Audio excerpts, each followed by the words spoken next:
Hey everybody, thought I would tell you all a quick story about an interesting animal encounter I had a few years ago with my friend John when we were traveling through Cuba.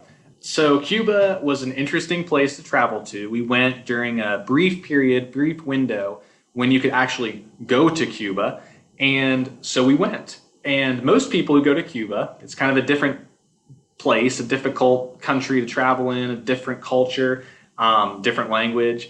And most people hire a guide or a tour company or something. Well, John and I just thought, we'll do it. We'll do it alone. So to get around Cuba, we kept having to get taxis. And on this one particular day, we decided that we wanted to get down to the Zapata swamp. It's basically like the Everglades in Cuba. It's a really cool place, lots of neat animals. We wanted to go there. So we booked an Airbnb and we decided we are going to make our way to a town called Playa Larga. This is Playa Larga. This is outside of where we were staying.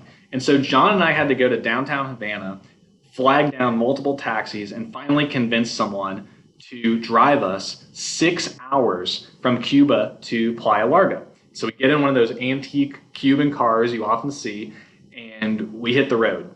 There's nobody on the highways. We make really good time, and we get to Playa Larga just before sunset in this tiny little village.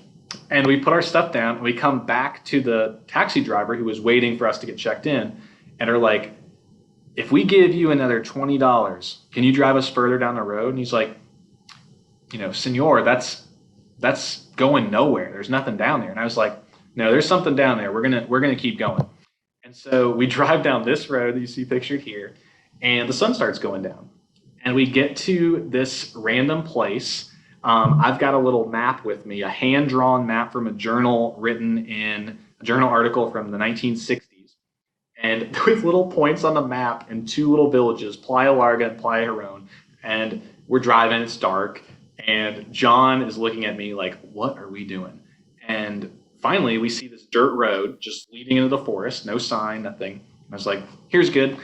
And so the guy stops and he looks at us like we're insane. And he's like, in Spanish, but he was basically like, "Are you sure you want to do this? It's dark. That's going into the forest. There's nothing around." And we're like, "Yeah, no, this is good." So we get out and we have our headlamps and we start looking for toads. And not just any toad. There is a type of toad in this particular area called the Zapata toad that I really wanted to see. It's only found in a certain area. It's pretty rare.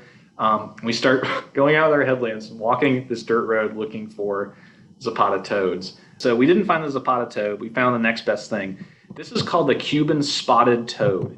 And it's also a narrow endemic, meaning it lives in a very, small geographic area in eastern and central Cuba. So we checked that out, and that was kind of neat. There it is in the dark. And so then we get done. We finish with the toad, and John turns and looks at me because our taxi driver's driven back. He's already heading back to 6 hours away, 6+ hours away. John looks at me and he goes, "So, how are we getting back to our hotel, our Airbnb?" And I'm like, hmm. And so John is not happy. He is like, how did you not think this through? So I knew we weren't too far from a town called Playa Huron. So we hike back on the dirt road and we get to the main road, which is still a dirt road.